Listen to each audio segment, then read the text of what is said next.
السلام علیکم ورحمۃ اللہ وبرکاتہ۔ بسم اللہ الرحمن الرحیم، الحمد للہ رب العالمین، والصلاة والسلام علی رسولہ الامین نبینا محمد وعلی آلہ واصحابہ اجمعین ومن تبعهم بإحسان الى یوم الدین، اما بعد۔ اعوذ باللہ من الشیطان الرجیم، بسم اللہ الرحمن الرحیم۔ وإذا سألك عبادی عنی فإنی قریب أجيب دعوة الداعي إذا دعان فليستجيبوا لي وليؤمنوا بي لعلهم يرشدون۔ رب اشرح لي صدري ويسر لي أمري واحلل عقدة من لساني يفقهوا قولي رب زدني علما۔ اللهم صل على محمد وعلى آل محمد كما صليت على إبراهيم وعلى آل إبراهيم إنك حميد مجيد۔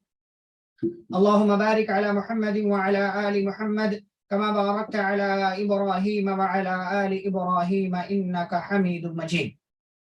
اسلامی بھائیوں اور بہنوں، دعاؤں کا سلسلہ چل رہا ہے اور اس حوالے سے ہماری گفتگو نماز کے ختم ہونے تک پہنچ چکی تھی کہ نماز کے آخر میں یعنی تشہد میں ہمیں کون سی دعائیں پڑھنی چاہیے۔ آج اس کے بعد یعنی سلام پھیرنے کے بعد کون سے اذکار ہیں، ہم انشاءاللہ وہ اذکار دیکھیں گے اور اس پر کچھ باتیں انشاءاللہ آپ کے سامنے پیش کی جائیں۔ جی تو دیکھیں، سلام پھیر دیا آپ نے، نماز آپ کی مکمل ہو گئی۔ اب آپ سلام پھیر رہے ہیں تو اب سلام پھیرنے کے بعد آپ سب سے پہلے جو جملہ بولیں گے وہ کیا ہے؟ اللہ اکبر۔ سب سے پہلے جو جملہ آپ بولیں گے وہ اللہ اکبر ہے، جیسا کہ بعض روایتوں سے ثابت ہوتا ہے۔ اچھا، اس کے بعد استغفر اللہ استغفر اللہ استغفر اللہ 3 مرتبہ آپ کہیں گے۔ 3 مرتبہ آپ کہیں گے کہ میں اللہ سے استغفار کرتا ہوں، اللہ سے معافی مانگتا ہوں۔ یہ دیکھیں، یہ اللہ رب العالمین نے جو مختلف عبادتیں ہیں ان عبادتوں کے بعد استغفار کرنے کی تلقین کی ہے۔ جیسا کہ حج کا بھی موقع جب آتا ہے تو وہاں بھی اللہ رب العالمین نے ذکر کیا سورۃ البقرہ میں، فَإِذَا أَفَضْتُم مِّنْ عَرَفَاتٍ فاذكروا اللَّهَ عِندَ الْمَشْعَرِ الْحَرَامِ، کہ جب تم عرفات سے لوٹو تو اللہ کا مشعر حرام کے پاس ذکر کرو، اور پھر اس کے بعد اللہ نے کہا اللہ کو یاد کرو، ثم افیضوا من حیث افاض الناس، کہ تم بھی وہیں سے لوٹو جہاں سے لوگ لوٹتے ہیں، اور واستغفر اللہ، اللہ سے استغفار کرو۔ ایسے ہی نماز ایک اہم عبادت ہے۔ اس نماز میں ہو سکتا ہے ہماری جانب سے کوئی کوتاہی ہو جائے، کوئی کمی ہو جائے، ہو سکتا ہے کسی قسم کی ہم سے غلطی ہو جائے، تو اس کی بھرپائی کے لیے نماز کے فوراً بعد ہم استغفار کرتے ہیں، یا اس بات کے لیے کہ اے اللہ ہم چاہے جتنی نمازیں پڑھ لیں لیکن ہم گنہگار ہیں، خطا کار ہیں، چاہے جتنی ہم سے نیکیاں ہو جائیں پھر بھی ہم تجھ سے استغفار کرتے ہیں کہ اے اللہ تو ہمیں معاف کر دے۔ تو کوئی بھی عبادت ہو، عبادت پر اترانا نہیں چاہیے، اس کے بعد اللہ سے توبہ اور استغفار کر لینا چاہیے، یہ یہاں سے معلوم ہوتا ہے۔ تو 3 مرتبہ استغفر اللہ، اور اس کے بعد اللہم انت السلام ومنک السلام تبارکت یا ذا الجلال والاکرام۔ کیا کہتے ہیں؟ اس میں اللہ کی تعریف کرتے ہیں، یعنی جس کے لیے ہم نے نماز پڑھی اس کی تعریف ہم کر رہے ہیں۔ اے اللہ انت السلام، تو سلامتی والا ہے، ومنک السلام، اور سلامتی تیری طرف سے ہی آتی ہے، تبارکت، اے اللہ تو بابرکت ہے، یا ذا الجلال والاکرام، اے بڑی شان اور عزت والے۔ جلال کا مطلب ہوتا ہے شان، مقام، اور اکرام کا مطلب ہوتا ہے عزت۔ تو یا ذا الجلال والاکرام، اے جو ہے شان اور عزت والے، تیری ذات کیا ہے؟ بابرکت ہے۔ تو اس میں ہم اللہ رب العالمین کی تعریف کر رہے ہوتے ہیں، تو اس طریقے سے اس کو پڑھنا چاہیے، اللہم انت السلام ومنک السلام تبارکت یا ذا الجلال والاکرام۔ اب اس کے بعد یہ دعا پڑھنی ہے، لا الہ الا اللہ، مطلب ذکر کرنا، لا الہ الا اللہ وحدہ لا شریک لہ، لہ الملک ولہ الحمد وہو علی کل شیء قدیر۔ یہ الفاظ ثابت ہیں، صحیح بخاری وغیرہ کے اندر موجود ہے، لیکن جیسا کہ یہاں آپ ٹائٹل دیکھ رہے ہوں گے یہ الفاظ 3 مرتبہ پڑھیں۔ تو 3 مرتبہ کی بات صرف ایک جو ہے ایک تابعی ہیں، عامر شعبی، یا تابعی ہیں، محدث ہیں، انہوں نے جو ہے 3 مرتبہ کی بات کہی ہے۔ بقیہ پوری جماعت جو محدثین کی اکثر جو جماعت ہے اس نے 1 مرتبہ کی بات کہی ہے، تو 1 مرتبہ ہی پڑھا جاتا ہے، اسی کو پڑھنا چاہیے۔ تو لا الہ الا اللہ وحدہ لا شریک لہ، لہ الملک ولہ الحمد وہو علی کل شیء قدیر۔ اس میں بھی اللہ کی تعریف ہے، اللہ کے سوا کوئی معبود نہیں، کتنی مرتبہ پیچھے آ چکا ہے۔ وحدہ، وہ اکیلا ہے، لا شریک لہ، اس کا کوئی پارٹنر نہیں ہے، لہ الملک اسی کے لیے بادشاہت ہے، وَلَهُ الْحَمْدُ اسی کے لیے ہر طرح کی تعریف ہے، وَهُوَ عَلَى كُلِّ شَيْءٍ قدیر اور وہ ہر چیز پر قادر ہے۔ اب یہ دعا آپ نے، یہ ذکر آپ نے کر لیا، اس کے بعد یہ ذکر کریں اللہم، اور یاد رہے کہ سلام پھیرنے کے بعد جیسا کہ میں نے کہا اذکار ہے، دعائیں نہیں ہیں، اور دعا اور ذکر میں کیا فرق ہے؟ دعا میں ہم کچھ مانگتے ہیں اور ذکر میں ہم اللہ رب العالمین کی کیا کرتے ہیں؟ اللہ رب العالمین کی ہم تعریف کرتے ہیں۔ تو ہر دعا جو ہے وہ ذکر ہو سکتی ہے، لیکن ہر ذکر وہ دعا نہیں ہو سکتا۔ ہر دعا جو ہے وہ ذکر ہو سکتا ہے، کیونکہ دعا میں بھی ہم اللہ کی تعریف کر کے مانگتے ہیں، تو ہر دعا ذکر ہو سکتا ہے لیکن ہر ذکر دعا نہیں ہو سکتا۔ تو اصل میں جو نماز کے بعد ہے وہ دعائیں نہیں ہیں، وہ مسنون، وہ اذکار ہیں۔ فرض نماز کے بعد، اسی لیے کہ فرض نماز کے بعد جو آپ بورڈ وغیرہ دیکھتے ہیں مسجدوں میں، فرض نماز کے بعد مسنون اذکار، تو نماز کے بعد اذکار ہے، نماز کے بعد دعائیں نہیں ہیں۔ تو یہ فرق جو ہے دعا میں اور ذکر میں ہے۔ اذکار میں سب آ جاتا ہے لیکن دعا صرف دعا تک رہے گا، اس میں جو ہے عام اذکار آپ شامل نہیں کر سکتے۔ تو اب یہ ذکر آپ کرتے ہیں، اچھا یہ دعا آ چکی ہے، یہ ذکر آ چکا ہے، اس سے پہلے کس میں؟ رکوع کے بعد جب ہم کھڑے ہوتے ہیں تو اس میں ایک لمبی دعا جو آپ کو بتائی گئی تھی، اس میں ایک ٹکڑا یہ بھی تھا، اللہم لا مانع لما اعطیت ولا معطی لما منعت ولا ينفع ذا الجد منك الجد۔ کیا کہتے ہیں ہم اس میں؟ اے اللہ کوئی روکنے والا نہیں اس چیز کو جو تو عطا کر دے، ولا معطی اور کوئی دینے والا نہیں، لما منعت اس چیز کو جس کو تو روک لے، ولا ينفع ذا الجد منك الجد اور کسی صاحب حیثیت کی حیثیت تیرے یہاں فائدے مند نہیں ہے، یعنی کوئی بھی بڑا آدمی ہو اس کا بڑا ہونا اے اللہ تیرے یہاں کسی کام کا نہیں ہے۔ یہ ذکر پہلے بھی آ چکا۔ اچھا اس کے بعد ہم کیا کہتے ہیں؟ لا الہ الا اللہ وحدہ لا شریک لہ لہ الملک ولہ الحمد وہو علی کل شیء قدیر۔ یہاں تک پہلے بھی آ گیا، یہ دوبارہ سے آتا ہے اس ذکر میں۔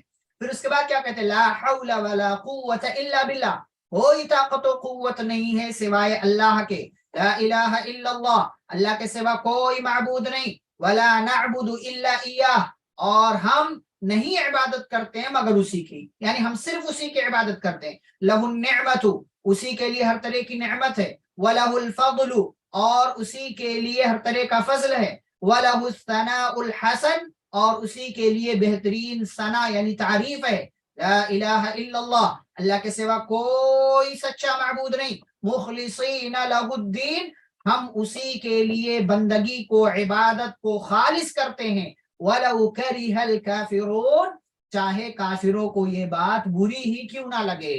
تو اس میں پورا آپ اللہ رب العالمین کا ذکر کرتے ہیں، اس کی تعریف کرتے ہیں، اس کی مدح و ثنا بیان کرتے ہیں اور اسے اکیلا سچا معبود سمجھتے ہیں اور اس کے علاوہ کسی اور کی عبادت نہ کرنے کا عزم کرتے ہیں، اس کی ہر طرح کا انعام فضل تعریف اسی کے لیے قرار دیتے ہیں، اور یہ بھی کہتے ہیں کہ تمام طرح کی عبادتیں ہم صرف اللہ کے لیے اخلاص کے ساتھ کرتے ہیں، چاہے کافر جو ہے اس کو دیکھ کر کے مر جائیں، ختم ہو جائیں، ان کو بری لگے یہ بات، لیکن ہم اپنے اس راستے کو نہیں چھوڑ سکتے۔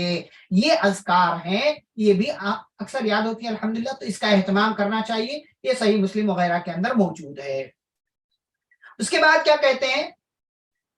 33 مرتبہ سبحان اللہ، 33 مرتبہ الحمدللہ اور 33 مرتبہ اللہ اکبر، اور 100 کی گنتی پوری کرنے کے لیے پھر سے وہی لا الہ الا اللہ وحدہ لا شریک لہ لہ الملک ولہ الحمد وہو علی کل شیء قدیر، یہ ہم پڑھتے ہیں۔ اچھا یہ دو ہے، یہ آپ نے سنا ہوگا نبی صلی اللہ علیہ وسلم نے یہ وظیفہ بتایا تھا کس کو؟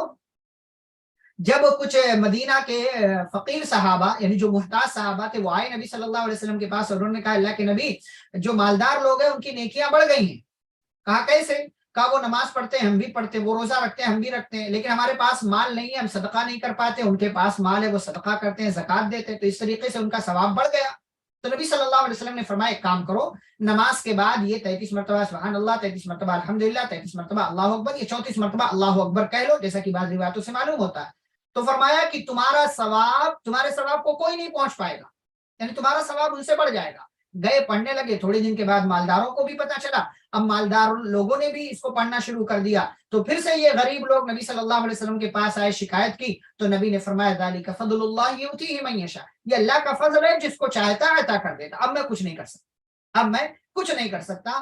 تو اور اچھا، اس کو تسبیح فاطمہ بھی کہا جاتا ہے، جیسا کہ یعنی انہوں نے جب غلام کا تقاضا کیا تھا تو نبی صلی اللہ علیہ وسلم نے یہی وظیفہ ان کو بھی بتایا تھا کہ غلام تو میں نہیں دے پاؤں گا کیونکہ میرے پاس ابھی نہیں ہے، لیکن یہ ہے کہ تم اس کو پکڑو اور اس پر جو ہے عمل کرو، انشاءاللہ اس سے تمہارے لیے خیر ہوگا۔ تو یہ جو ہے تسبیح فاطمہ کے بھی نام سے مشہور ہے، جو رات میں سوتے وقت پڑھا جاتا ہے، جیسا کہ انشاءاللہ بات آگے آئے گی۔ اچھا، اس کے بعد سورتیں پڑھتے ہیں، کون کون سی سورتیں پڑھتے ہیں؟ قل هو اللہ احد، سورۃ الاخلاص، سورۃ الفلق اور سورۃ الناس، یہ تینوں سورتیں عام طور سے پڑھی جاتی ہیں۔ اب سورۃ الاخلاص کے سلسلے میں مسئلہ ہے کہ سورۃ الاخلاص جو ہے اس میں شامل ہے کہ نہیں نماز کے بعد کے اذکار میں، تو بعض لوگوں نے اس کو شامل کیا ہے اور کہا ہے کہ بعض روایتوں میں جو معوذات کا لفظ ہے، یعنی وہ صورتیں جن کے ذریعے پناہ مانگی جاتی ہے، تو سورہ فلق، سورہ ناس اور اس کے ساتھ ساتھ سورۃ الاخلاص کو بھی ملاتے ہیں، اور بعض لوگوں نے صرف کہا ہے کہ صرف معوذتین کا لفظ ہے، یا اگر معوذات کا لفظ ہے تب بھی یہی دونوں صورتیں یعنی سورۃ الفلق اور سورۃ الناس مراد ہوں گی، سورۃ الاخلاص اس میں شامل نہیں ہوگا۔ تو جنہوں نے اس سے صرف معوذتین ہی سمجھا، انہوں نے کہا سورۃ الاخلاص نماز کے بعد نہیں پڑھنا ہے، اور جنہوں نے اس کو تھوڑا سا وسیع کیا ہے، تھوڑا سا جو ہے اس کو بڑھا کر کے کیا ہے، تو انہوں نے کہا ہے کہ سورۃ الاخلاص آپ پڑھ سکتے ہیں۔ ٹھیک ہے، تو یہ تینوں صورتیں پڑھی جاتی ہیں۔ سورۃ الاخلاص میں کیا ہے؟ اللہ رب العالمین کی تعریف ہے، اللہ ایک ہے، اللہ بے نیاز ہے، وہ کسی کا باپ نہیں، وہ اس کا کوئی بیٹا نہیں، اور اس کے جیسا کوئی نہیں ہے۔ سورۃ الفلق میں آپ مختلف چیزوں سے اللہ رب العالمین کی پناہ مانگتے ہیں، کیا کہتے ہیں؟ قل، آپ کہہ دیجئے اعوذ برب الفلق، میں پناہ مانگتا ہوں کس کی؟ صبح کے رب کی، من شر، اس چیز کی برائی سے، ما خلق، جو اس نے پیدا کیا، یعنی مخلوق کی برائی سے۔ تو انسانوں کے شر سے آپ اللہ کی پناہ مانگ رہے ہیں، نمبر ایک۔ ومن شر غاسق اذا وقب، اور اندھیرے کے شر سے جب وہ چھا جائے، یعنی آپ رات کے اندھیرے سے، ہر قسم کے اندھیرے سے آپ پناہ مانگتے ہیں اللہ کی۔ نمبر تین، ومن شر النفاثات فی العقد، اور گروہوں میں پھونکنے والیوں سے کے شر سے اللہ کی پناہ مانگتا ہوں، یعنی جو جادو وغیرہ کرتے ہیں۔ یہ تین۔ ومن شر حاسد اذا حسد، اور حسد کرنے والے کی برائی سے پناہ مانگتا ہوں جب وہ حسد کرنے لگے۔ تو یہ چار طرح کے لوگوں سے آپ پناہ مانگتے ہیں، مخلوق کے شر سے، رات کے شر سے، اور جادو کے شر سے، یا جو جادو کرتے ہیں ان کے شر سے، اور حسد کرنے والے کے شر اور اس کی برائی سے۔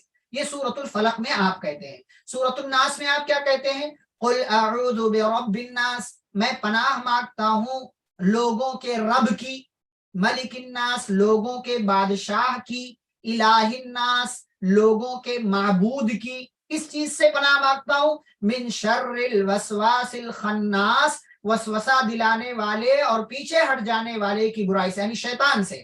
یہ نمبر 5 ہو گیا، شیطان۔ الذی یوسوس فی صدور الناس، جو لوگوں کے دلوں میں وسوسہ ڈالتا ہے، من الجنتی، چاہے وہ جناتوں میں سے ہو، والناس، یا انسانوں میں سے ہو۔ پتہ چلا شیطان انسان میں سے، یعنی جو بھی وسوسہ دلاتا ہے یا جس کی وجہ سے ہمارے ذہن میں وسوسہ آتا ہے، وہ انسان بھی ہو سکتا ہے اور وہ شیطان بھی ہو سکتا ہے، یعنی جناتوں میں سے بھی ہو سکتا ہے۔ تو آپ جو ہے یہ صورتیں پڑھنے کا اہتمام کریں۔ اس کے بعد اس کا ترجمہ وغیرہ دیا گیا ہے، اور جو ہے کچھ اسی پر بات ہے جو میں نے خلاصہ پیش کیا نا، کہ بعض لوگوں نے سورۃ الاخلاص کو شامل کیا، بعض لوگوں نے شامل نہیں کیا ہے، بعض لوگوں نے شامل نہیں کیا، تو اسی کے بعد اس کا ترجمہ اور اسی کی تفصیل تھوڑی سی لکھی ہوئی ہے۔ اچھا، اس کے بعد بعض لوگوں نے آیت الکرسی کو شامل کیا ہے، آیت الکرسی کو شامل کیا ہے، کس میں؟ نماز کے بعد کے اذکار میں، نماز کے بعد کے اذکار میں اس کو شامل کیا ہے۔ کس کو؟ یعنی اس کو جو ہے آیت الکرسی کو بعض لوگوں نے شامل کیا ہے، بعض لوگوں نے شامل کیا، لیکن جو یہاں کی تحقیق سے مطلب چھپی ہوئی ہے، تو نماز کے بعد کے اذکار میں آیت الکرسی نہیں آتی۔ نماز کے بعد کے اذکار میں ایسی کوئی صریح، صاف، واضح روایت نہیں ہے کہ نماز کے بعد آپ آیت الکرسی پڑھیں، ایسی کوئی روایت، صحیح روایت، صریح جو کلیئر ہو، ایسی موجود نہیں ہے، اس لیے ہم اس کو چھوڑ رہے ہیں۔ اچھا، اس کے بعد یہ ہو گیا۔ اچھا، بعض لوگوں نے خاص طور سے فجر اور مغرب کی نماز کے بعد 10 مرتبہ یہ کلمات پڑھنے کی بات کہی ہے، لا الہ الا اللہ وحدہ لا شریک لہ لہ الملک ولہ الحمد یحیی ویمیت وہو علی کل شیء قدیر۔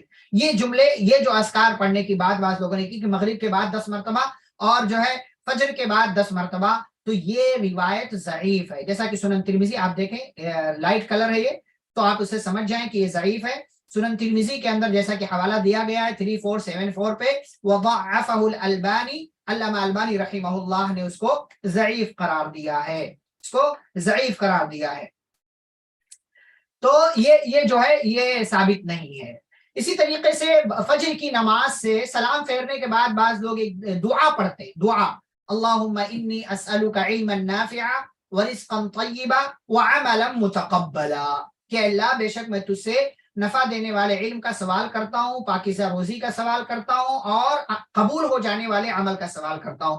تو یہ جو ہے دعا بھی جو ہے، اس دعا کو جو لوگ پڑھتے ہیں تو یہ دعا جس حدیث میں ہے وہ حدیث ضعیف ہے، وہ حدیث ضعیف ہے۔ مولا ام سلمہ اس کے اندر ایک مجہول راوی ہے، اس کی وجہ سے یہ حدیث جو ہے ضعیف ہے۔ تو خلاصہ کلام یہ ہوا کہ نماز کے بعد جو مسنون اذکار ہے وہ بہت تھوڑے سے، جن کو آپ 2 سے 3 منٹ میں آسانی سے کر سکتے ہیں۔ تو نماز کے بعد اللہ اکبر، استغفر اللہ استغفر اللہ استغفر اللہ، اللہم انت السلام ومنک السلام، پھر لا الہ الا اللہ وحدہ لا شریک لہ جو چھوٹی سی ہے، پھر اس کے بعد اللہم لا مانع لما اعطیت، اور پھر اس کے بعد بڑی والی جو ہے لا الہ الا اللہ وحدہ لا شریک لہ لہ الملک ولہ الحمد وهو علی کل شیء قدیر لہ النعمت ولہ الفضل، یہ پورا ہے لا الہ الا اللہ مخلصین لہ الدین ولو کرہ الکافرون، پوری دعا جو ہے اس کو پڑھیں گے۔ اور پھر اس کے بعد جو ہے تسبیحات 33 مرتبہ سبحان اللہ، 33 مرتبہ الحمدللہ، 33 مرتبہ اللہ اکبر، اور پھر 100 کی گنتی پوری کرنے کے لیے لا الہ الا اللہ وحدہ لا شریک لہ لہ الملک ولہ الحمد، اور پھر اس کے بعد معوذتین پڑھیں۔ اور اگر آپ جو ہے دل مطمئن ہے تو آپ سورۃ الاخلاص کو بھی اس کے اندر شامل کر سکتے ہیں، البتہ آیت الکرسی اس کے اندر شامل نہیں ہوگی۔ چلیں اس کے بعد اب دیکھیں نماز استخارہ کی دعا، نماز استخارہ کی دعا ایک نماز ہے، نماز استخارہ۔ استخارہ کس کو کہتے ہیں؟ اللہ رب العالمین سے خیر مانگنا، باب استفعال سے ہے، خیر سے ہے یہ استخارہ۔ تو استخارہ یعنی خیر چاہنا، خیر مانگنا، خیر طلب کرنا۔ جابر بن عبداللہ رضی اللہ تعالی عنہ کہتے ہیں کہ رسول اللہ صلی اللہ علیہ وسلم ہمیں تمام کاموں میں، جو بھی آپ کے کام ہیں، فرمایا ہمیں تمام کاموں میں استخارہ کرنے کی ایسے ہی تعلیم دیتے تھے جیسے قرآن کریم کی کسی سورت کی تعلیم دیتے۔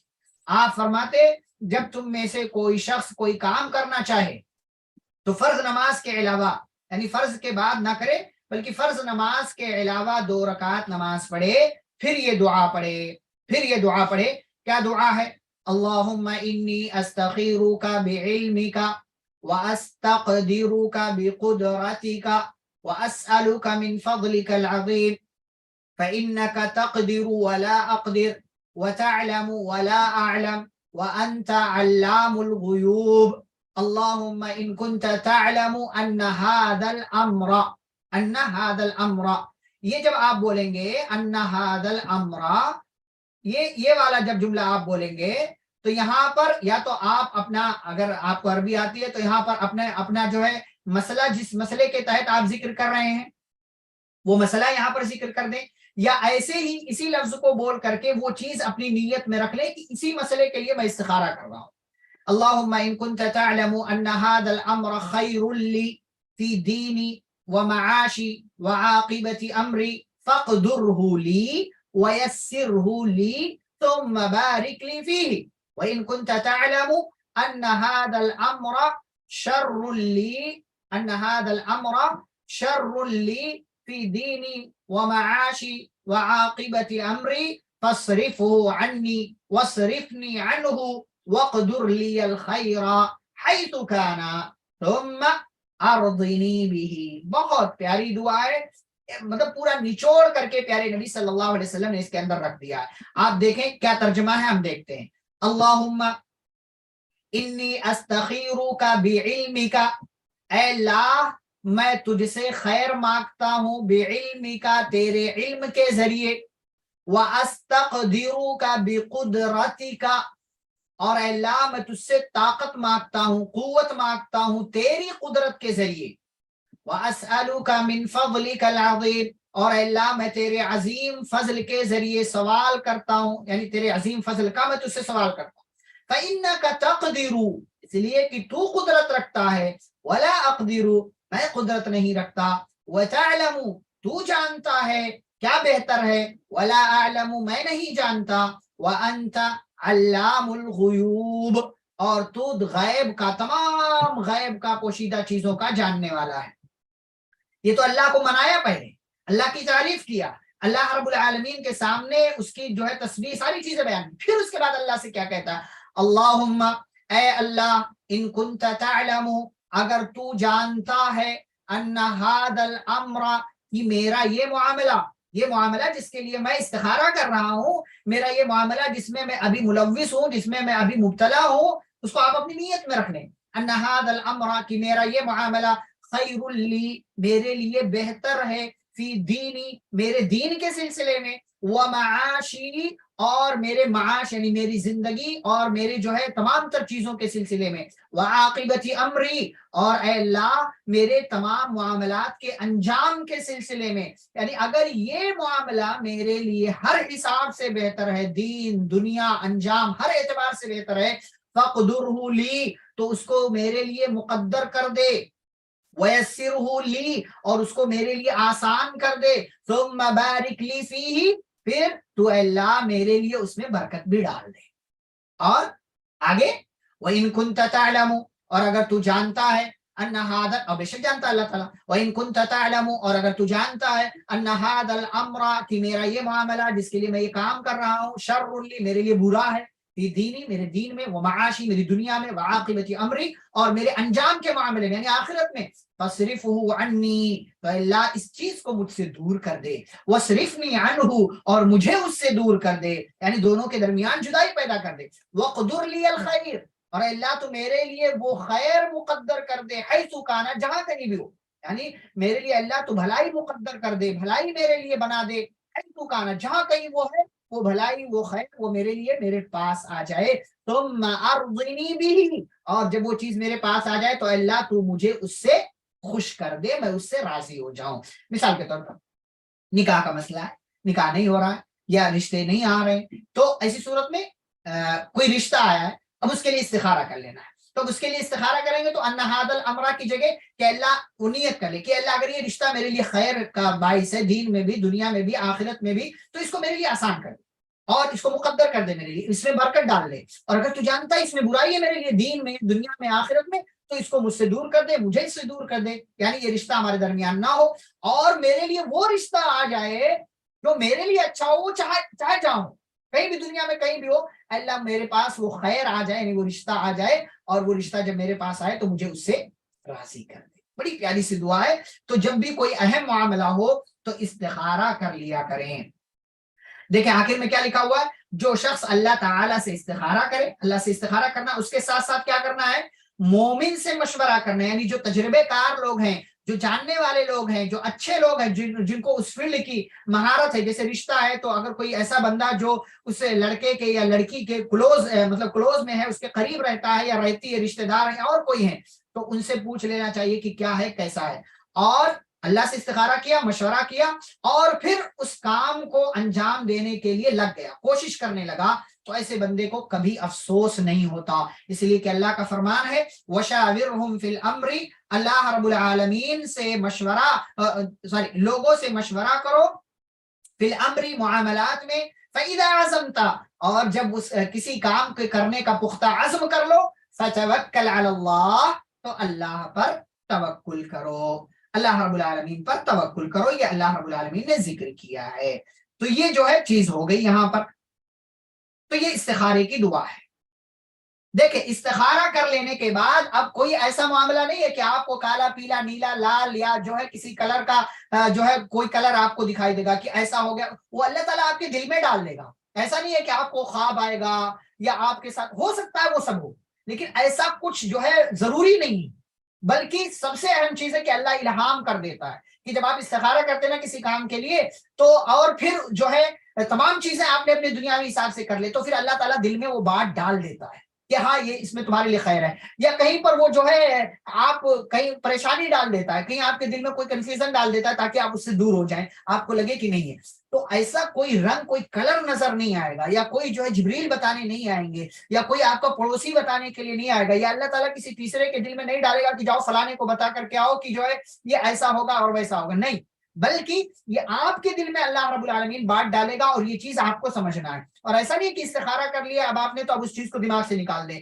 نہیں، بلکہ اس چیز کے تعلق سے غور و فکر کرتے رہے، لوگوں سے مشورہ کرتے رہے، جو چیز بتائی پھر ایک نتیجے پر آپ خود بخود اللہ تعالیٰ کی مدد سے، اس کی توفیق سے، اس کی جانب سے مدد کے ذریعے آپ اس نتیجے پر پہنچ جائیں گے۔ یہ جو لگا رکھا ہے کہ ایسا نظر آئے گا، ویسا نظر آئے گا، یہ ہوگا وہ ہوگا، پتہ نہیں کیا کیا، یہ سب غلط بات ہے، شریعت میں اس طرح کی کوئی بھی بات ثابت نہیں ہے۔ جی آگے بڑھیں گے، اب آگے بڑھتے ہیں، دیکھیں صبح و شام کے اذکار آ گئے، صبح و شام کے اذکار، صبح و شام کے اذکار، تو اب صبح و شام کے اذکار کو جاننے سے پہلے آپ یہ جانیں کہ آپ صبح شام کے اذکار صبح والے کب تک کر سکتے ہیں اور شام والے اذکار آپ کب تک کر سکتے ہیں، کب تک آپ کے لیے گنجائش موجود ہے۔ تو آئیے یہ چیز جانتے ہیں اور سمجھتے ہیں کہ اس سلسلے میں شریعت کی کیا رہنمائی ہے۔ جی دیکھیں، صبح کے وقت سے مراد صبح اور شام، تو صبح کے وقت سے مراد کیا ہے؟ فجر کی نماز سے لے کر کے سورج نکلنے تک، یہی افضل وقت ہے، یہی افضل وقت ہے، اسی درمیان پڑھنا چاہیے، فجر کی نماز کے بعد، فجر سے پہلے آپ نہیں پڑھ سکتے، فجر کی نماز سے لے کر کے سورج نکلنے تک، یا آپ صبح کے شام صبح کے اذکار کر سکتے ہیں آپ۔ اچھا، اس کے علاوہ اگر آپ سورج نکلنے تک نہیں کر پائے تو سورج نکلنے کے بعد سے لے کر ظہر تک بھی جائز ہے، لیکن یہ افضل وقت نہیں ہے، اس درمیان آپ کر سکتے ہیں، اگر نہیں کر سکے ہیں صبح میں تو اس درمیان بھی کر سکتے ہیں، لیکن یہ افضل وقت نہیں ہے، ٹھیک ہے۔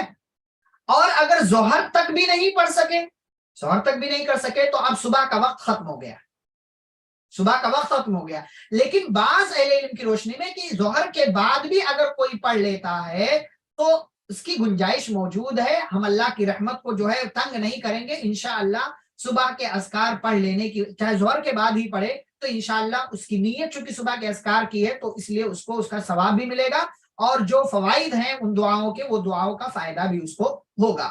تو یہ ترتیب ہے، اصل وقت جو ہے فجر کی نماز کے بعد سے لے کر کے سورج نکلنے تک۔ جی شام کے وقت سے کیا مراد ہے؟ شام کے وقت سے مراد عصر کے بعد سے، عصر کی نماز کے بعد سے لے کر کے سورج ڈوبنے تک، یہ درمیان کا جو وقت ہے، یہ شام کے اس درمیان آپ شام کے اذکار کر سکتے ہیں، یہ افضل وقت ہے، یہ اول وقت ہے۔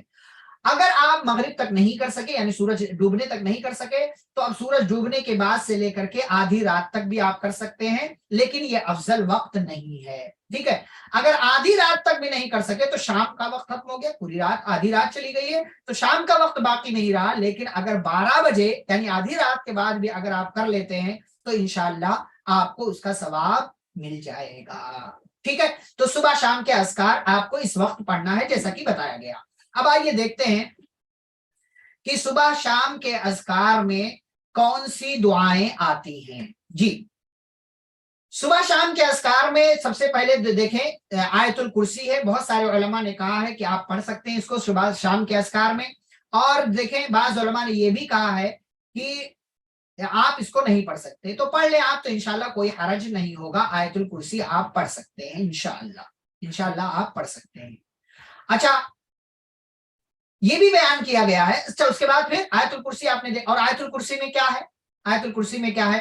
آیت الکرسی میں اللہ رب العالمین کی تعریف، اللہ کی صفات کا تذکرہ ہے، اللہ رب العالمین کی خوبیوں کا تذکرہ ہے، اللہ کے ناموں کا تذکرہ ہے، اللہ کے کمالات کا تذکرہ، اللہ کیا کیا کر سکتا ہے، اللہ کیا کیا کرتا ہے، اس کے ہاتھ میں کیا ہے کیا نہیں ہے، ساری چیزیں اس کے اندر ذکر کی گئی۔ اللہ لا الہ الا هو الحی القیوم، اللہ اس کے سوا کوئی سچا معبود نہیں، الحی وہ ہمیشہ سے زندہ ہے، القیوم ہمیشہ باقی رہنے والا ہے، لا تأخذہ سینۃ ولا نوم، اس کو اونگ بھی نہیں آتی، اس کو نیند بھی نہیں آتی، لہ ما فی السماوات و ما فی الارض، آسمان و زمین کی ساری چیزیں اسی کی ہیں، من ذا الذی یشفع عنده الا باذنہ، کون ہے جو اس کے پاس اس کی اجازت کے بغیر شفاعت کرے، کوئی نہیں، یعلم ما بین ایدیہم وما خلفہم، وہ جانتا ہے جو ان کے سامنے ہے جو ان کے پیچھے، یعنی انسانوں کے جو سامنے ہے پیچھے ہے، ساری چیزیں اللہ جانتا ہے۔ ولا یحیطون بشیء من علمہ، اور یہ تمام انسان اللہ کے علم کا گھیراؤ نہیں کر سکتے الا بما شاء، مگر اتنا ہی جتنا اللہ چاہے. وسع کرسیہ السماوات والارض، اور اس کی کرسی نے، یعنی جس پر اللہ مستوی ہے، اس کی کرسی نے آسمان و زمین کو گھیر رکھا ہے. ولا یؤودہ حفظہما، اور اللہ ان دونوں کی حفاظت اس کو، یعنی اللہ کو تھکاتی نہیں ہے، یعنی اللہ آسمان و زمین کی حفاظت کرنے سے، ان کا سسٹم اور نظام چلانے سے تھکتا نہیں ہے. وَهُوَ الْعَلِيُّ الْعَظِيمُ، اور وہ اللہ بلند ہے اور عظیم ہے. تو بعض لوگوں نے اس کو صبح شام کے اذکار میں شامل کیا ہے. اسی طریقے سے اس کے بعد سورۃ الاخلاص ہے، سورۃ الفلق ہے، اور سورۃ الناس ہے. سورۃ الناس ہے. تو یہ تینوں صورتیں جو ہیں، ان تینوں کو بعض لوگوں نے کہا صبح شام 3 مرتبہ پڑھنا ہے، 3 مرتبہ پڑھنا ہے. بعض لوگوں نے اس کو ذکر کیا ہے، لیکن 3 کی عدد اور صبح شام والی بات ثابت نہیں. 3 کی عدد یعنی 3 مرتبہ پڑھنا ہے اور صبح شام پڑھنا ہے، یہ تینوں صورتوں کے حوالے سے یہ ثابت نہیں. صبح شام کے اذکار میں یہ ثابت نہیں ہے، جیسا کہ یہاں پر اس حدیث کے اس کتاب کے حوالے سے آپ کو بات بتائی جا رہی ہے، آپ کو بات بتائی جائے. تو یہ جو ہے آیت الکرسی کے سلسلے میں بھی صبح شام کے اذکار کے سلسلے میں اختلاف ہے. بعض نے کہا پڑھ سکتے، بعض نے کہا نہیں پڑھ سکتے. اور معوذتین یا معوذات یعنی سورۃ الاخلاص، سورۃ الفلق، سورۃ الناس، اس سلسلے میں بھی صبح شام کے اذکار میں اس کا ثبوت نہیں ہے، یہ ضعیف ہے. نماز کے بعد کے اذکار میں سورۃ الفلق اور سورۃ الناس تو ہے، لیکن صبح شام کے اذکار میں یہ صورتیں موجود نہیں ہیں. ٹھیک، اس کے بعد آگے بڑھیں گے تو اب ایک دعا ہے جو صحیح مسلم کے اندر موجود ہے. صحیح مسلم کے اندر موجود ہے یہ دعا کیا ہے؟ یہ دعا سب سے پہلے آپ کیا پڑھیں گے؟